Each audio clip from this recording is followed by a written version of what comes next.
So kind of just talked about creating, traditions like that, and it really brings this team together a little bit. I mean, how much of that in the off season do you kind of try to develop, and what does it do for a locker room overall when something like that happens out there and they have something they can do that can remind them of that moment? I just think the connection, I think it just brings us closer together when we have things that we're doing that we have a good time with, and can go back to. Like, it just started off as a joke, and then just kind of they got on fire with it, and it's hilarious. I think they laugh more at pictures of themselves doing that than anything else. So I think it's good. I think it's a good connection piece. I think the most important thing for this team is that we are enjoying what we're doing. We are having a good time. We're in knowing that we're in the heat of the battle, right? And I think this group does a really nice job with that. How do you balance that, or how do you, as a coach, what do you tell the players to balance that between having fun but also being able to keep the intensity up during their game?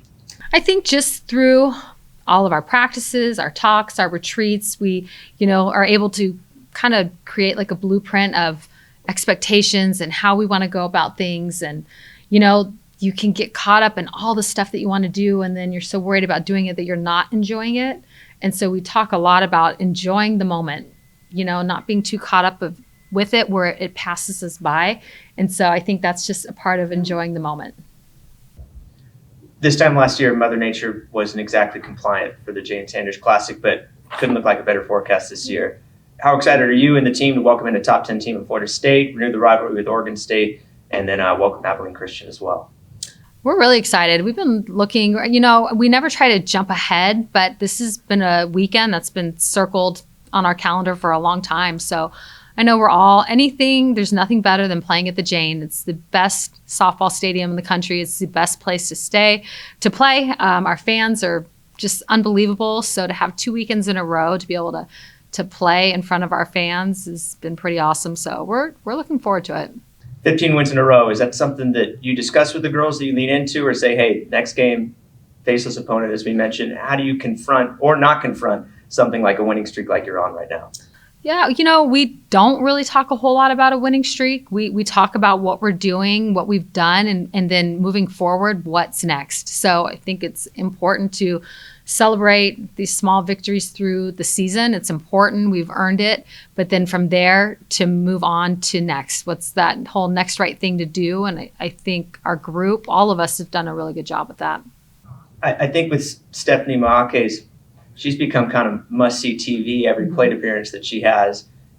How does she compare to past players that you've coached in terms of just the raw power that she possesses? Because it feels like at least once a game she has an at-bat that makes you just go, wow.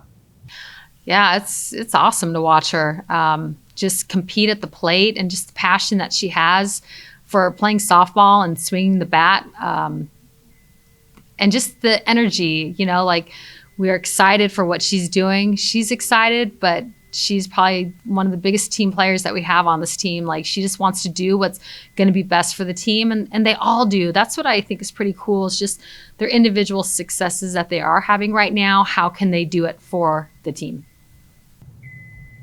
Coach, you got one of your former assistant coaches coming in, who's now the head coach at Abilene Christian, Joe Coons. What does it mean that she wants to bring her team into here, show them the Jane, and just to have them experience that?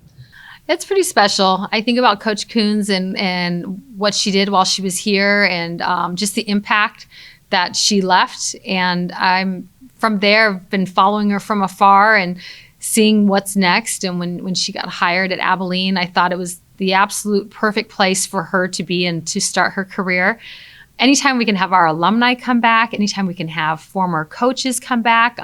Sierra Romero was with me my first year, and she was back yesterday and got a chance to talk to the team. I think it's so important to get our coaches and our alumni to come back and just to be back in Eugene. And it's going to be different to see Joe on the other side, but I'm so thrilled that she's here and for everything that's going on for her right now. And then kind of building off that, not just welcoming back alumni, but also going against the team that, they want to come in and play you guys. Just how proud are you in the time that you've been here about this, building up this program, and that you've made it into something that, okay, people want to come back and play you guys year in and year out? I'm very proud. It's, sometimes you just think it's just everything that we do on the field, and there's just so much more that goes on in the background. I love our alumni, and anytime our alumni are here, the first thing I do is put them in front of our team and tell them to give us some words of wisdom, because they've been there, they've done that, and our athletes want to hear from them. And the same thing just with coaches, anybody that's been a part of our program, they've been on this journey with me, and we wouldn't be where we are now without them. So just thankful to have them to continue to come back.